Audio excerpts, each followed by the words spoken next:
We would like to acknowledge the indigenous lands and the cultures of New York.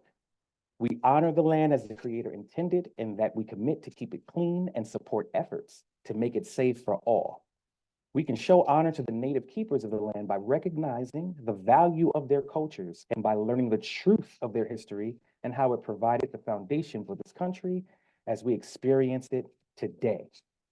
Now, we have Atena Danner, who will be our featured speaker for part 2 of this series.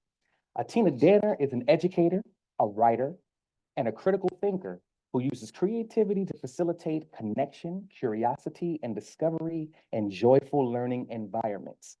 Her years of experience as an adult learning facilitator culminate in an anti-racist approach that warmly challenges learners to expect rigor, care, and just practices, committed to authenticity and justice.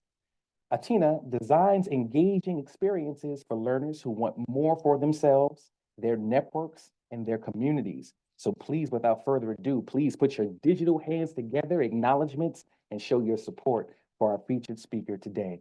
Atena, we welcome you and thank you for joining us.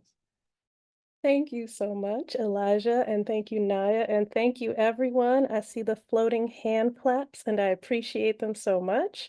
So let's get into it. My colleague Penny Smith was here earlier and went through strategies for, well, learning about tables, what kinds of tables there are, and the kinds of people who serve on them. So now what I would like to do is talk to you about how we can take a seat at the table. So can I just get a indication, maybe in the chat, that folks can see the slideshow? I see a thumbs up. Wonderful. Thank you. Thank you. And I'm gonna maybe need a little help with the chat because I have so many screens going on. So Elijah and I, if you can give me any chat cues about things that I might need to know that are going on in there, I would surely appreciate it. Thank you. Absolutely. I appreciate you so much. And so thank you, New York, for having me. I'm so honored to be invited. So I'm Atena. I wear many hats. I am an advocate and an activist, particularly around issues of equity, justice, and the needs of children and families. I'm an artist and an author. You may have noticed there is a book on my Zoom profile picture. That is a book that I've published. And also, of course, I'm an educator and I'm an early childhood enthusiast. And so today I'm going to follow up on some of what Penny talked about. Penny Smith, you can see featured on the right in a matching yellow jumpsuit, talking about tables. We're going to talk about what we need to do to access those tables where decisions are being made, about some things about inviting others to join tables, and about what needs to happen to maintain ourselves at those tables. It's all very important. You'll get the most out of this if we can have it be a little interactive. I know it's a webinar format, but I would love it if there were comments in the chat and things like that, reaction emojis. I love to see those. And so if that's okay with you, I saw you all putting in the emojis and the reactions earlier. So if you can keep doing that, I appreciate it so much. Thank you. So next. I'm going to talk about some of the strategies we can employ. They're not going to be exhaustive, but should be a good start if you're at the beginning of your journey. But first, I'm going to take a look back at some of what Penny talked about. If you were there, you'll recognize some of it. And if you weren't there, you'll get a little bit of an intro to it. So we see the kinds of tables that there are and the kinds of ways that you get to those tables, so that we see there are policy tables, coalitions, task forces, commissions. There in New York, I know that you have tables where people are appointed, meaning they're selected by a higher authority, sometimes by reputation or seniority or status, expertise. That would include tables like your New York State Early Childhood Advisory Council. And then we have tables that you are invited to by invitation. That might depend on your rank in an organization or what your organization does, within the industry. You have your preschool development birth to 5, which I believe is referred to as NYSB 5. We have birth to 5 here as well. or expertise as well. And then we have public tables. These are those open calls. These are those meetings that, open meeting, everyone's welcome to join. If you can figure out where the Zoom link is, if you can find the calendar on the website, like, of course, our early childhood advisory councils, anyone can join those. They're open to the public. And I know that your early childhood advisory council is doing a very good job communicating with the public, and I give you kudos for that. So we're going to get into some principles and frameworks to familiarize yourself with that are going to increase your ability to approach any of these kinds of tables. And we're going to focus on a single concept that's going to really weave all of them together. All right, so let's keep it moving. I'm going to give you a little bit about my experience with these tables of power. So when I was a young child in Flint, Michigan, my mother knew the meaning of being at the right schools. So she used every resource at her disposal to get me into a series of magnet programs, gifted programs, really things that were, privileged me and set me up to pave the way for me to go to college. And I want you to really understand this. We were the opposite of wealthy, okay? You heard me say Flint, Michigan, right? We did not have wealth. My mother's real power was believing that her 6 children were entitled to the best of whatever was available. And I witnessed her make amazing things happen with that mindset.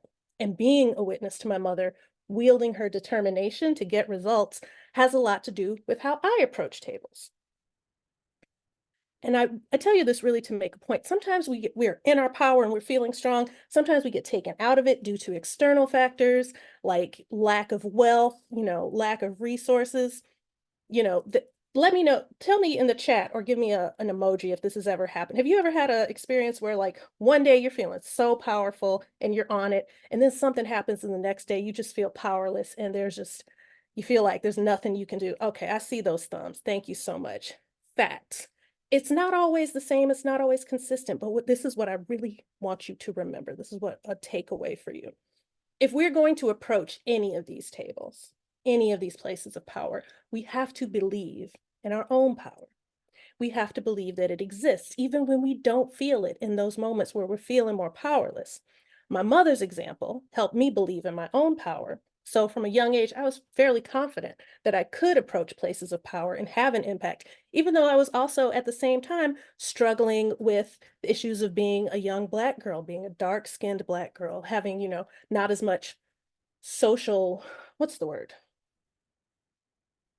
Whatever it is, advantages that other people had. But there was still something rooted in me that knew I can make an impact. So fast forward in college, I was elected to student government. I ran. I was certain I was going to win, and I did. And in that, little seat of power, we decided student group budgets. We had a real impact on what was going on in the school.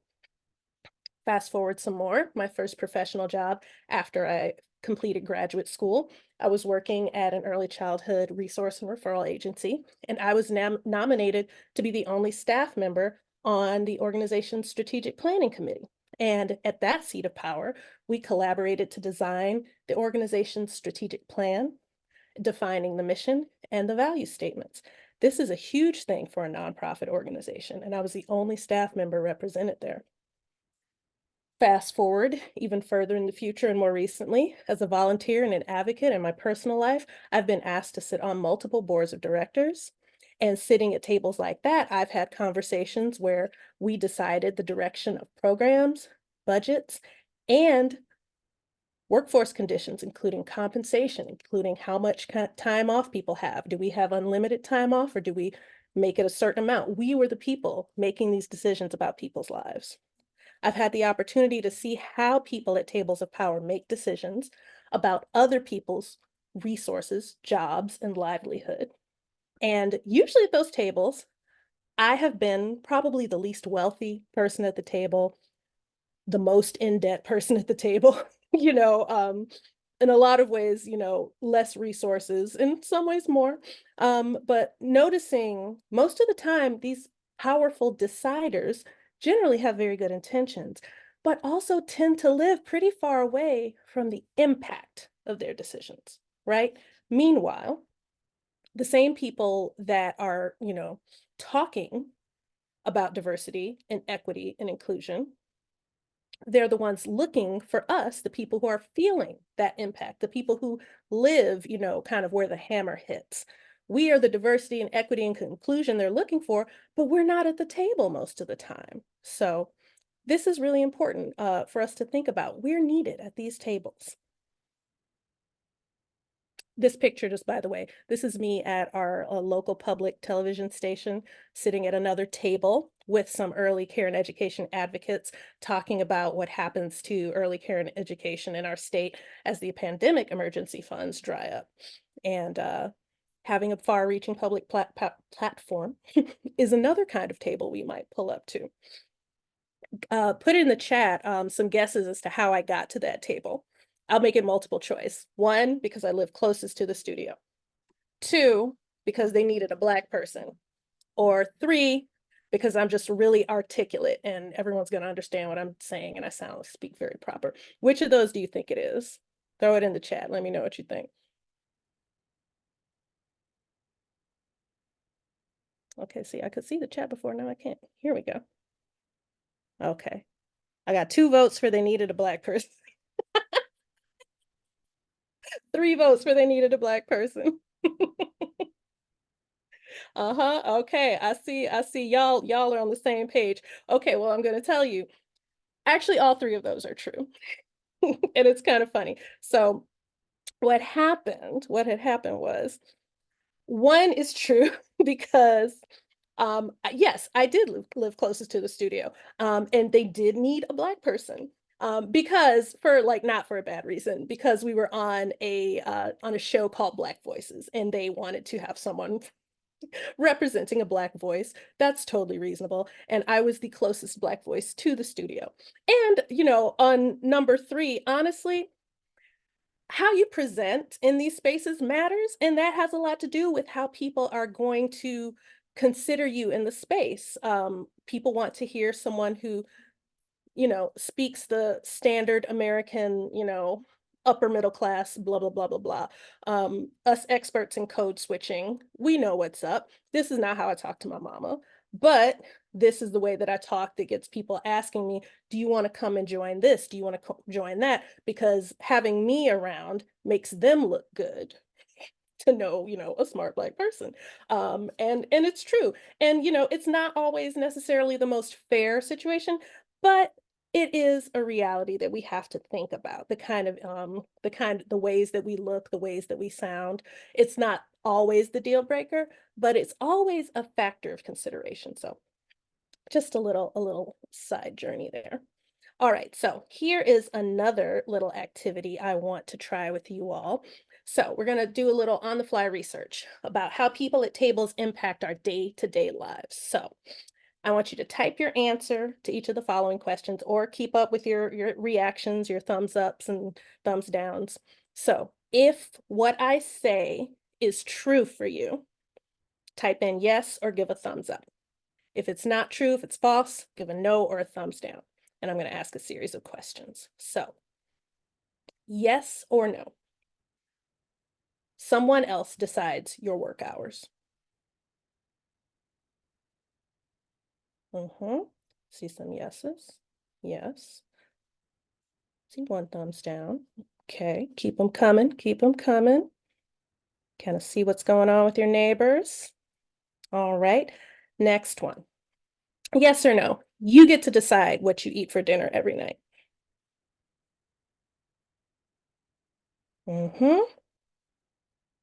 Mostly yeses. Maybe a no there. Mostly yeses. Oh, there's a no. All right, next. Yes or no? Your cost of living increase does not match the changes in cost of living in our society. It's true for most of us, I would think. Inflate, yes. Thank you, Allison. Multiple S's. No, that's right. Seriously, it's rough out here in this economy, 100%. All right. Yes or no? You've never gotten a cost of living increase. Maybe that's your situation. I feel like I'm happy I'm seeing fewer, seeing fewer yeses, but Have you ever gotten a cost of living increase? Not everybody has, right?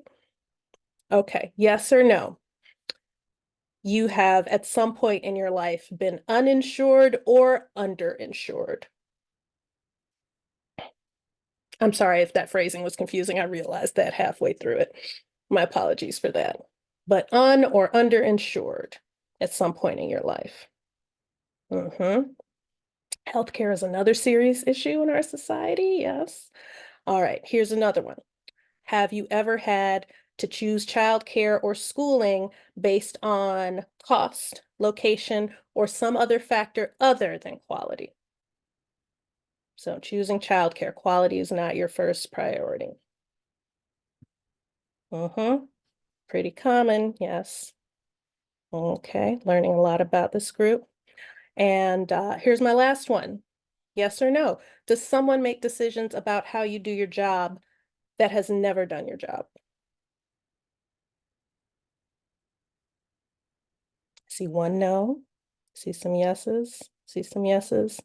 Is someone telling you what to do who has never done what you do? Yeses. We got one good no. All right, I'm glad that some of you all are determining your own path. I love this. So, anytime you answer yes, most definitely someone sitting at a policy table made the choices that led you to the circumstance that you had to live with. They're making the decisions, you're living the life. They decide what you eat for dinner, what your salary is, what kind of resources you have access to, the conditions of your work and labor, right? Thank you for sharing with me. Thank you for giving us that data, a little opportunity for you to learn about each other. So, if you were here before, you may recall this image. Another important point that my colleague Penny brought into the conversation is that justice is a critical element of making DEI viable, right? Diversity, equity, inclusion.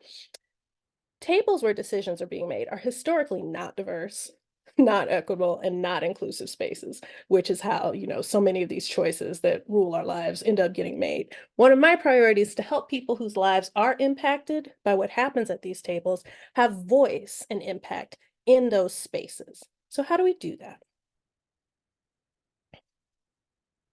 Okay, earlier I mentioned how my mother gained access to power through effort that she put forth into the world.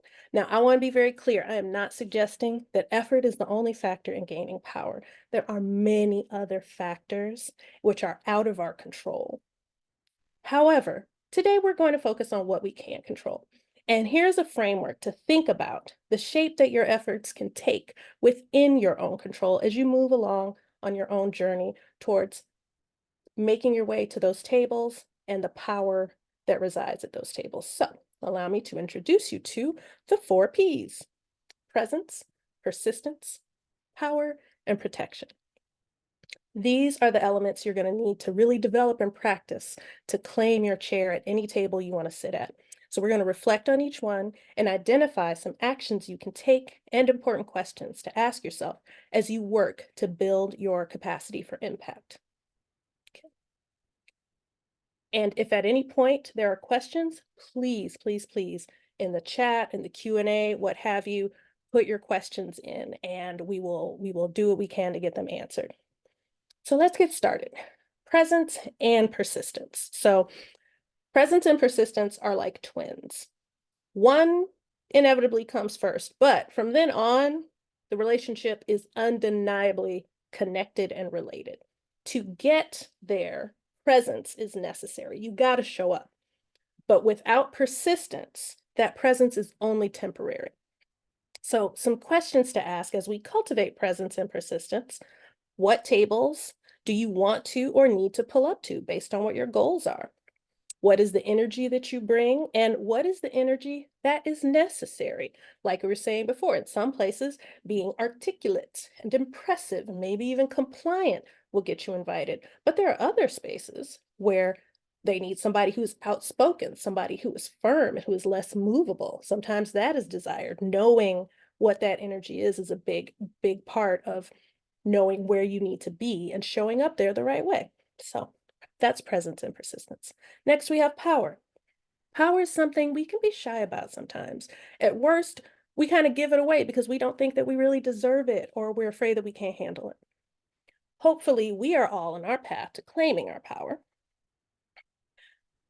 Now, also, power shows up differently in different contexts, right? The power that the state governor has is different than the power that maybe a union leader can have. And that is different than the power of an active PTA parent who has everybody's phone number and, can text anybody at any point, who goes to the school, right? These are all potentially very extremely influential in their own right, but none of them are the same. They influence each other differently, and no one's power is absolute. So the charge here is to figure out what kind of influence and impact is needed for the work you want to get done, because that's what power is. It's the ability to influence situations. It's the ability to have an impact. Once you figure out what kind is necessary, then you will know what kind of power you need to access. Some questions to consider here, thinking about what kind of impact we can make. And we ourselves, the less represented making it to tables. How can leaders of marginalized and minoritized identities remove barriers and exercise influence at the table and flex that power? What conditions are necessary to disrupt entrenched leadership patterns that exclude people like us from having an impact at the table, right? Those are the barriers we need to remove. Those are the things that need to happen to make impact more inclusive and give us more access to it. So that's power. Here we have protection. Now, you need to have, you need to have established some presence, persisted in that presence, and then gained a little bit of power. And once you've settled as comfortably as you can into those three first P's, the next is protection. Now, protection is twofold. First, you have to nurture relationships that you've built and keep building trustful relationships with people who will have your back when your back is turned. Second, you have to pull those new and needed voices using that power, bring them to the table, and then you need them to have your back too, just like you have their back. So the question here is, how can the safety and sense of belonging of these new and needed leaders be cultivated and kept safe, right? So now let's dig into some more specifics. We're going to talk about some behaviors within these frameworks, and we're going to talk about ways that will prepare you to claim those seats at those tables wherever the decisions are being made, whether they're policy tables or what have you. And we're going to look at all of this through the lens of relationships. Now, I want to ask a question. I want some serious answers from you all in the chat. Why relationships? Why are we looking at these 4 P's through the framework of relationships? Why do you think that's important? Tell me what you think in the chat. I'm gonna give you a second to process and I'm gonna take a sip of water.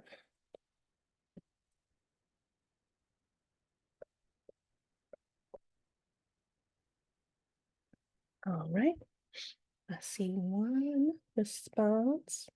Oh, that's from Eliza saying, yes, please, please come and talk to me. It doesn't need to just be my voice this whole time. I would invite you to please say something.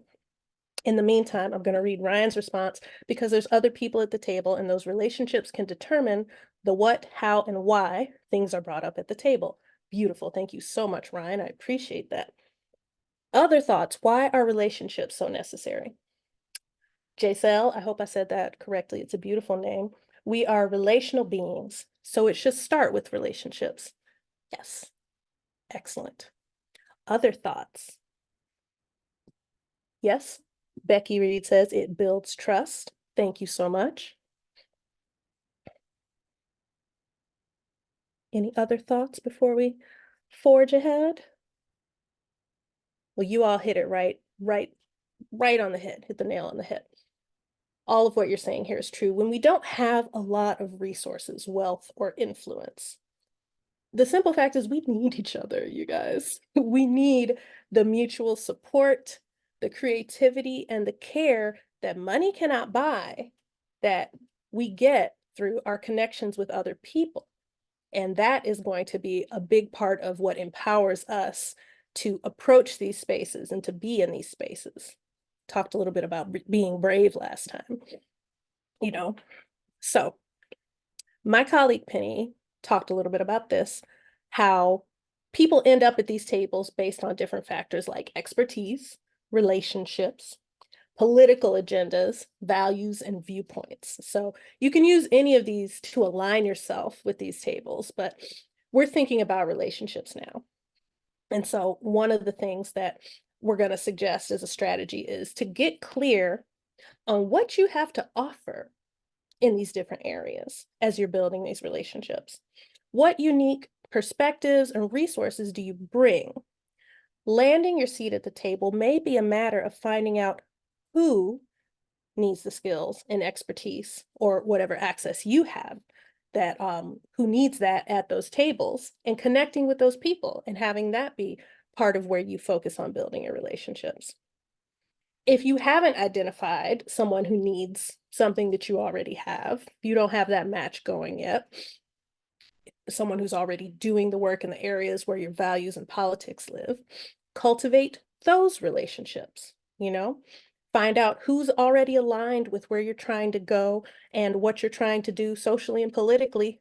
Learn from those people. Find out what you can learn, and you might be able to establish your presence in that way.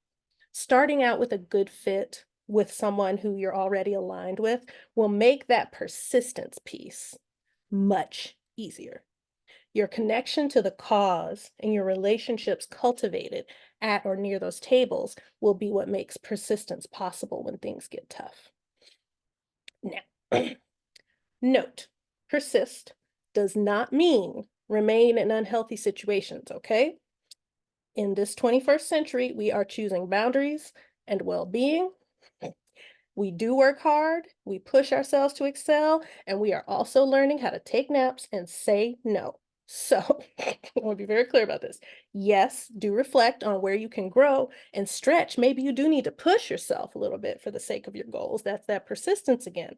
Also, identify your limits. Communicate your limits, respect your limits. That is another aspect of persistence.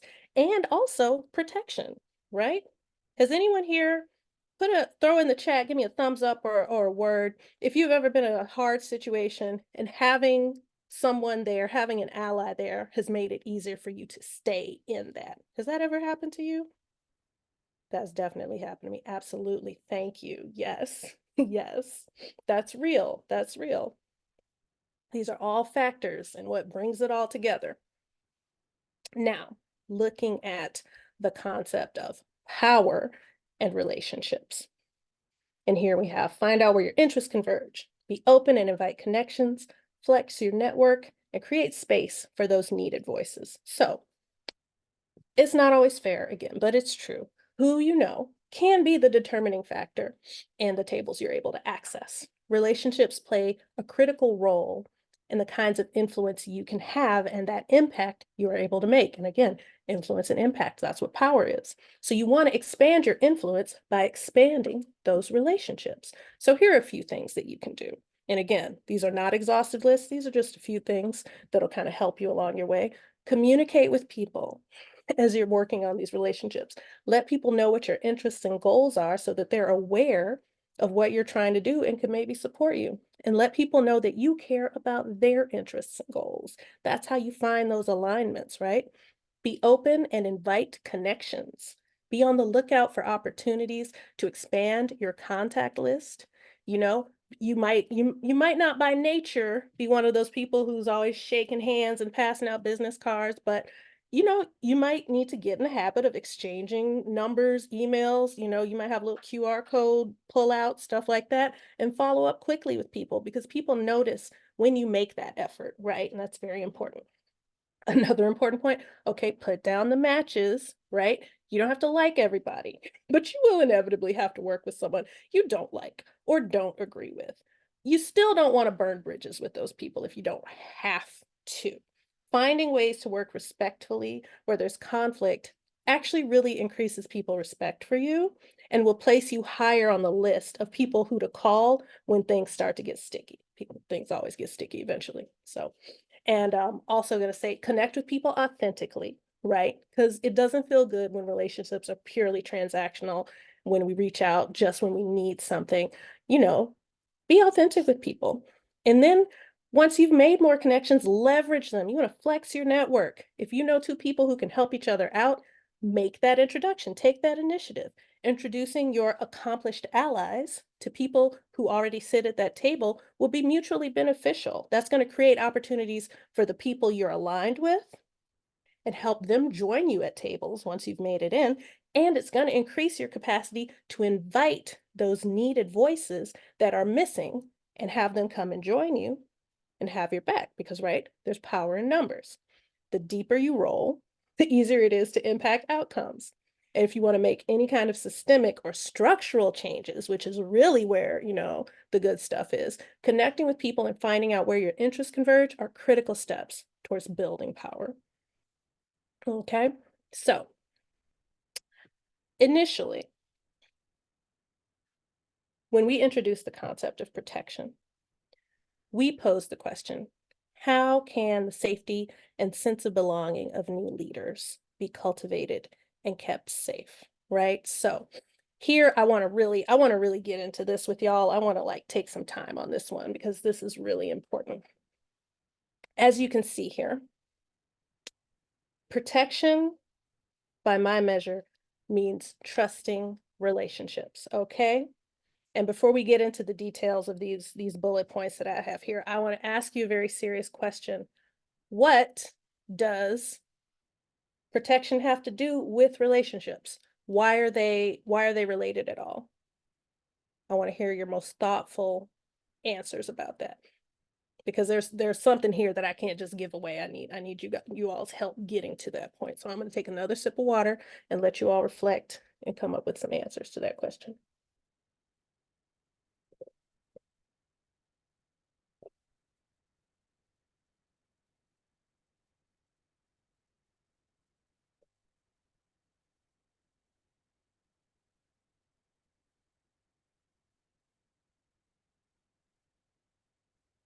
What do trust and protection have to do with each other? If somebody has a story about this, I would love to hear it too.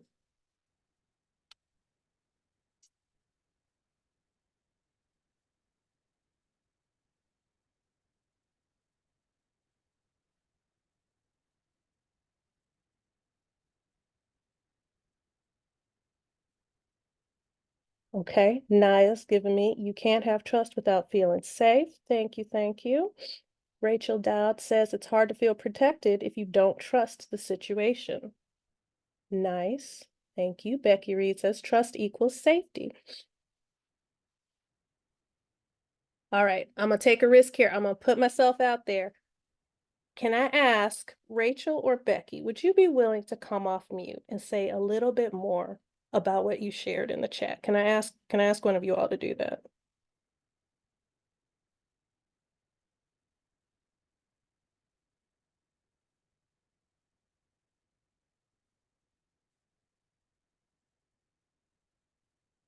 Or if somebody has something they want to piggyback onto those thoughts, I would love to hear that too.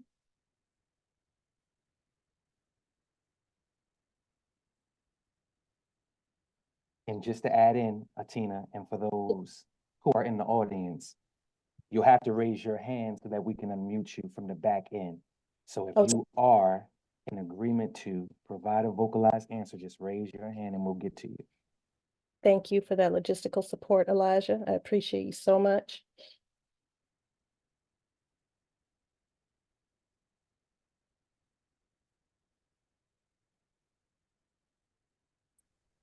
Okay. Okay, thank you, Elijah, because that's I was trying to figure out how do I unmute myself.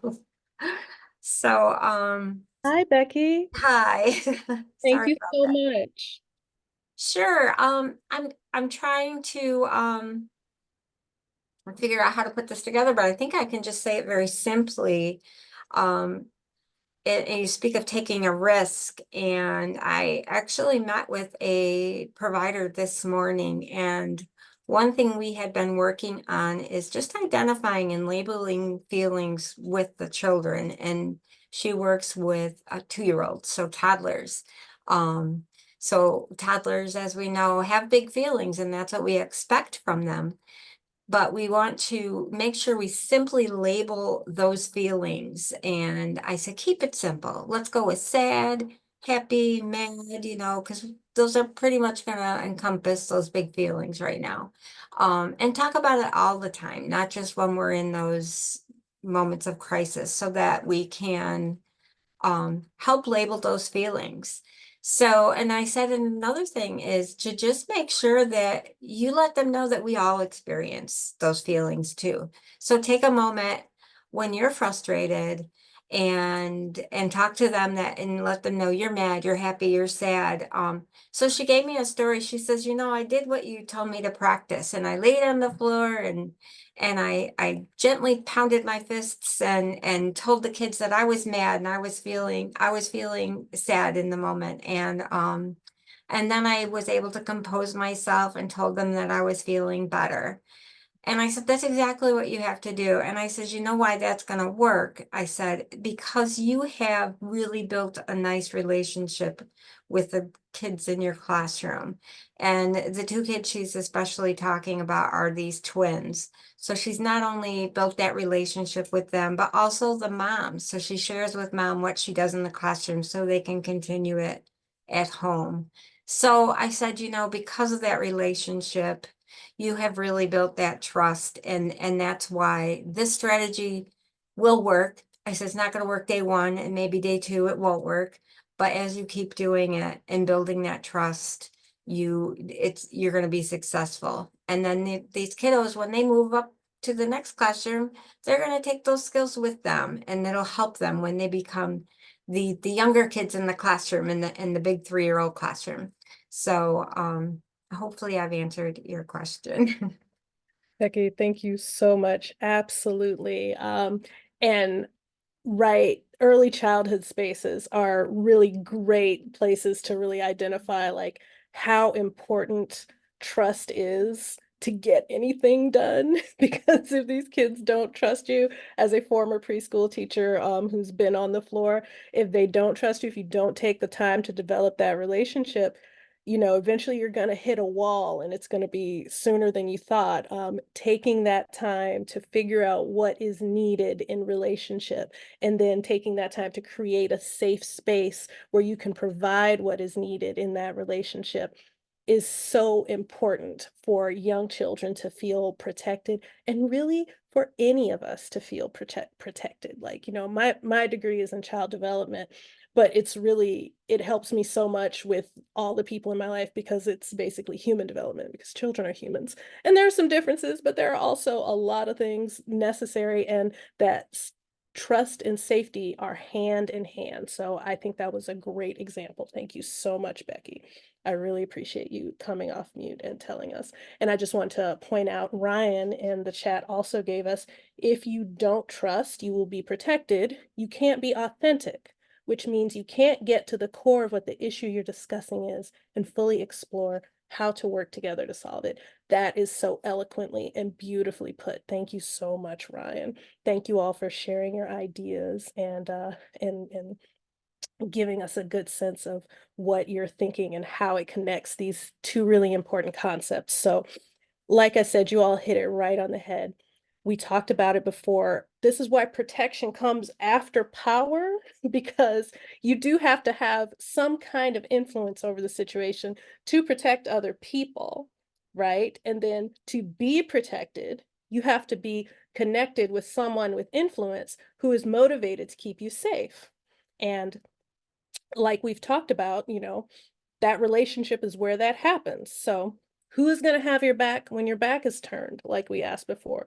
Who's going to have your back when you're not in the room? Someone that you trust, right?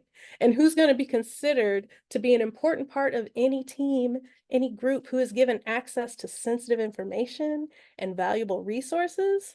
That's going to be someone trustworthy. So having people you trust and being trustworthy are hugely important parts of gaining access, meaningful access to these tables. So these following strategies that I've listed really have a twofold purpose. It's a little more complex. One They're just things you can do to establish yourself as being trustworthy, right? But also, there are things that you look out for as you're determining what tables are safe places for you and your allies. So I have here offer tactful honesty, right? Especially when it's hard, because if you're able to level with people during disagreements, sharing bad news, expressing disappointment, those those tougher, stickier moments, that's a strong indicator of your dependability. And people notice that because it's unusual. We're not usually really trained to handle negative information. So that's a standout. Deliver on promises, of course. Under promise, over deliver as much as you can. That's pretty straightforward. If you do what you say you're going to do, builds people's trust for you. And that's something you look for in others as well. Make expectations clear on all sides. When you don't make people wonder how you're going to respond when they know they're going to get the straight information from you, makes it a lot easier. And when you know you're going to get that from them, that also builds that trust. And here's one. This is particularly important as we come back to that concept of equity. Invite diverse perspectives and let people know that they are welcome as they are, sharing space with you. Okay, I'm going to say that one more time. Invite diverse perspectives and let people know that they are welcome as they are when sharing space with you. And note, I said diverse perspectives. I did not say diversity. Diversity as a word has gotten kind of washed out and diluted, and a lot of people use it just to kind of refer to people who are not white. That's not what diversity means. Diversity is differences. We all are a part of differences. We all have differences, and we see differences in others, and no one group, has cornered the market on that. So diverse perspectives, if you see that someone invites diverse perspectives and respects them, you know that that's going to be a little bit more of a safer space, right? When someone knows that their acceptance at the table is not dependent on their identity, that's how equity is defined, right? Outcomes that are not determined by identity. So that's a really important clue that you're in a good space and that you're a trustworthy person to bring into a space. Or if someone doesn't like that about you, maybe you don't want to be in that space. I don't know. Depends on what you're trying to get done. So, but these are all examples of things you can do to make your trustworthiness clear.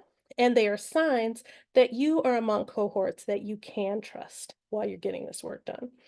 To get to tables and to stay at tables, we need to know who we can and cannot trust for all the reasons that you all laid out. And to be able to comfortably invite others to those tables once we get ourselves established, once we get a little bit of presence and persistence and power, we need to be sure about what we are inviting others to because we want that to be a safe space for them, right? Right. So this is what we've gone over. This is what we talked about. We talked about the 4 Ps. Okay. Presence, persistence, power, and protection as elements that you'll need to develop and practice to claim a chair any table you want to sit at. And these elements can help people whose lives are impacted by what happens at those tables, so they can have a voice and an impact in those spaces too. And you're going to have the most success in realizing those 4 Ps in the context of relationships. So getting present and persisting with relationships, you're going to find that good fit table, cultivate relationships of mutual support, build power with relationships, you're going to find out where your interests converge, and you're going to invite connections, be open, try not to burn any bridges, flex that network, and create space for needed voices, because we're always trying to add more voices, okay? And then thinking about protection. Protection depends on those trusting relationships. These are indicators to look for at tables you want to join, as well as behaviors you want to demonstrate. So it's that two-way street, being trustworthy and knowing that you're in a setting where you can trust the people you're working with. Both of those are really important. So you're going to do things like offer tactful honesty, deliver on promises, be clear in your expectations while you're being authentic in your interactions.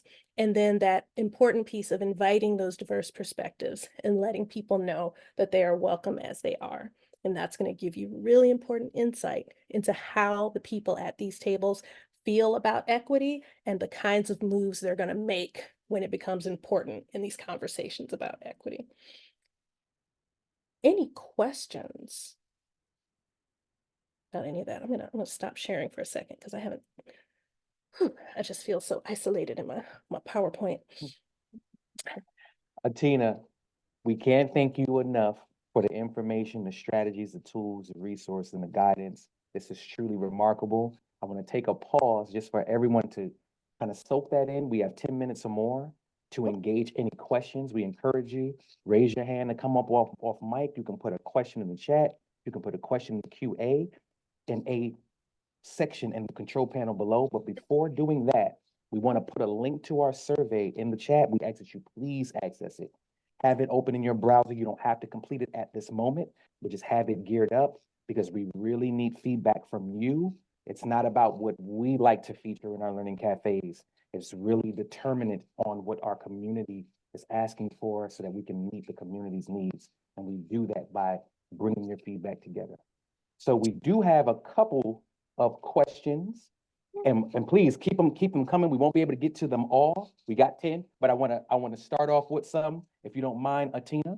Absolutely. And So yes, do that survey, y'all. I'm a big fan of surveys. just So get important. just get it ready. So by the time we end, it's just an easy transition. So our first question, Atena, Yeah. of the 4 Ps, which do you feel is the most necessary, pardon me, or impactful? So I think I would respond that they're kind of an interdependent system.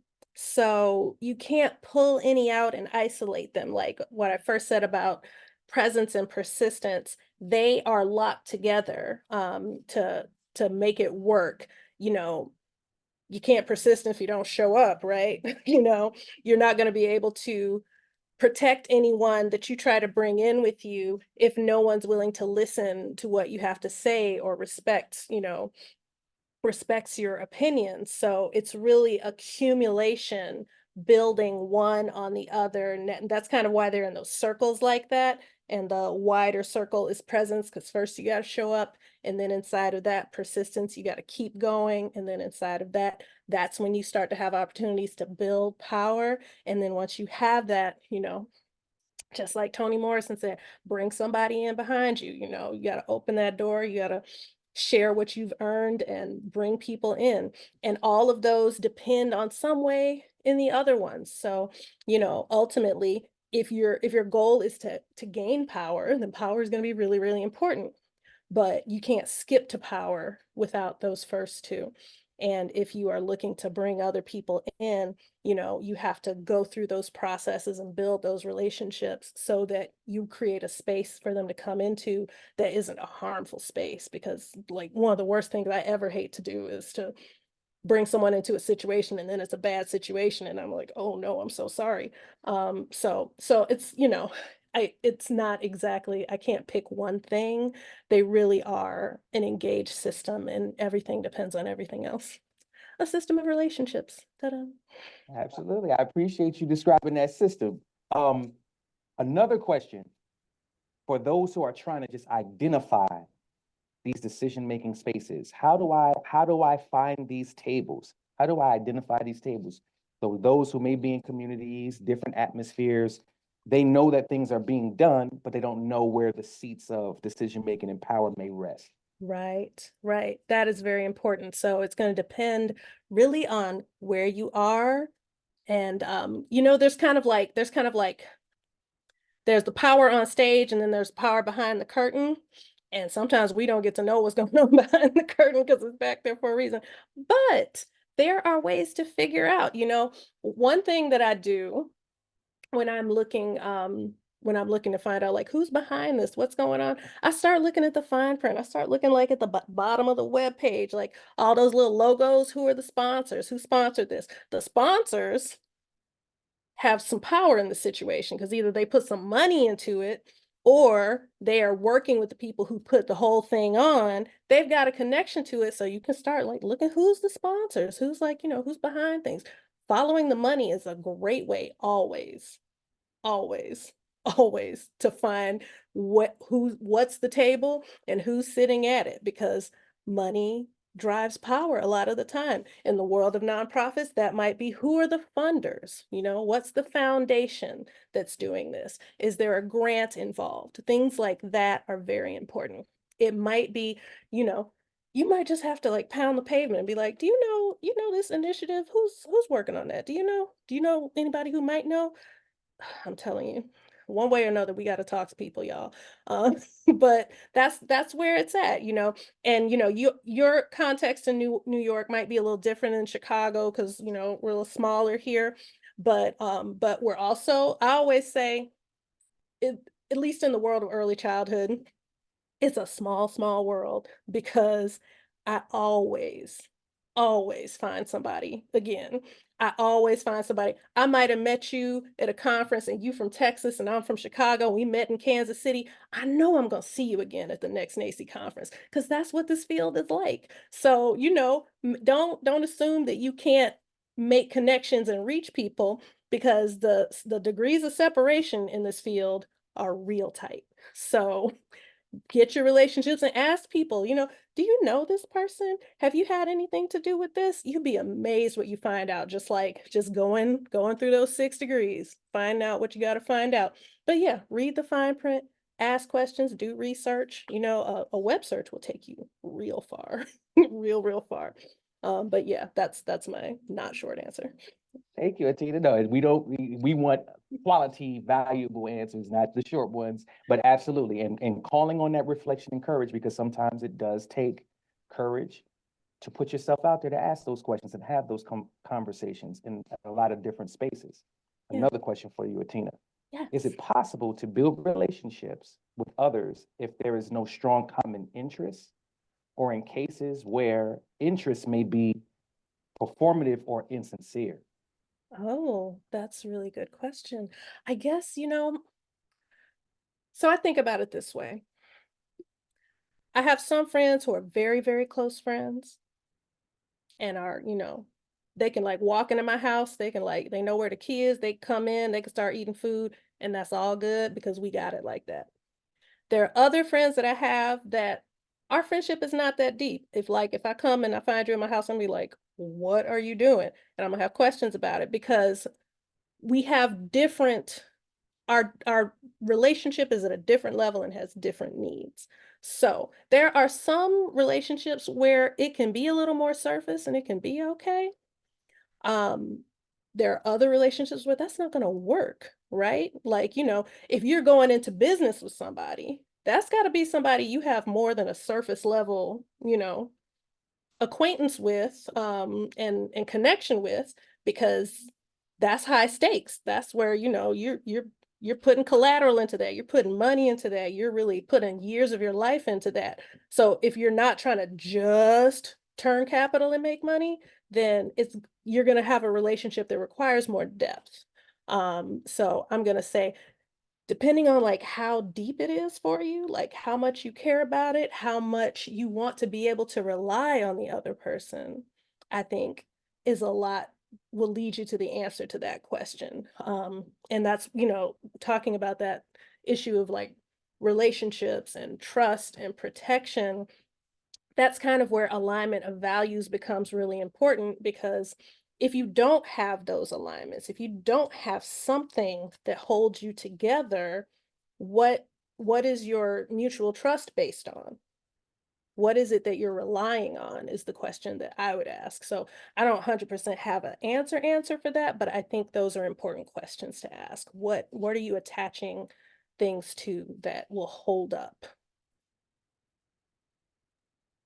You so much again. And I think we got one more. I think we got time for one more. Please excuse me if we don't have enough time to cover all the questions or any questions that may be stewing up. Thank you all so much for asking questions. I really appreciate it. What is the best tool against disproportionate power dynamics within an agency or at a table? I've only used public awareness and publicity on on highlighting a matter. Are Mm. there instances where you should simply walk away from the table? Oh, certainly.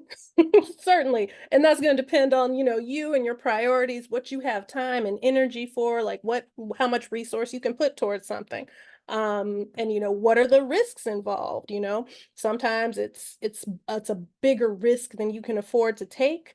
And sometimes you don't know until you try. It can be so touchy, but I'm not going to say there's a best thing. I'm going to say when you start to think about everyone involved, what are the risks involved for those people? What are the risks involved for you? And what do you think can be gained? I think that's really important. This is something Penny and I are always talking about this because I'm a little bit more like, like in the streets kind of thing. And Penny is very like, let's talk. Let's find a way to get all this together. We all have good intentions. And this is why we set each other off so well because you need a balance, right? And Penny is always saying like, well, do you want to be right or do you want to like get something done? Because you can't always do both. And I'm like, I want both. Um, Mhm. but you can't Sometimes you do have to prioritize your both. values and your goals. Right. Exactly. Sometimes you have to prioritize your values and be like, look, I cannot do this. I got to make a different choice. And then there are other times where we have to push ourselves to find a solution that might be a little more middle of the road or diplomatic. And it really depends on kind of digging in and asking questions like, what is my responsibility? What is the institutional responsibility? Is this the house that this needs to happen in? Or is there a different container where the change I want to make happens? Because every revolution is not for every house, you might have to come over here and find some people who are a little more like-minded, and you might get farther faster than if you try to do it here and you kind of feel like you're spinning your wheels. So I'm not an expert in these matters. These are just from my own experience. That's what I think. I'm very much like, I'm an Erickson grad, so I'm like, it depends. Well, we appreciate your contribution. It is about community perspective, collective consciousness, and increased knowledge and education. So we thank you so much. Thank you, Come on, Elijah. everyone. Elijah's always going deep, like real Thank fast. you, everyone. I don't know how to not do it, but thank I love it. thank you, everyone, for joining us for our Learning Cafe this month. Please, if you didn't have a chance to tap into the survey when it was first shared, catch it on the tail end upon leaving. We appreciate you so much. Please. Can I show my last slide, Elijah? Oh, absolutely. I'm Forgot so about because sorry. I no, it's not apologize. your fault. I stopped the screen share, but I wanted to show you all. Can you see that? Absolutely. So these are my parting words. Believe in your power, build relationships, claim your seat. And this is Alice Walker. It's one of my favorite quotes. The most common way people give up their power is by thinking they don't have any. So remember that you have power, hold on to it, and believe it. This is my email address if you'd like to get in touch with me. And if you activate this QR code, it will lead you to some of the work that myself and Penny do together, because we are colleagues, and you can see some videos that give you a little primer on the kind of workshops that we do and all that good stuff. So if you want to hear a little bit more about what we're up to, that's that. So thank you for letting me share that, Elijah. I appreciate it. No, we appreciate you. You are remarkable, and we are grateful for what you can contribute. Oh my Everyone, God. please be well, be mindful, be considerate of yourself and others. Please be mindful and take the time to take care of you. And we hope that these learning cafes can help you, just help you with your day from time to time with informative information. Have an enjoyable day, and we thank you once more. Thank you, everyone. Thank you so much.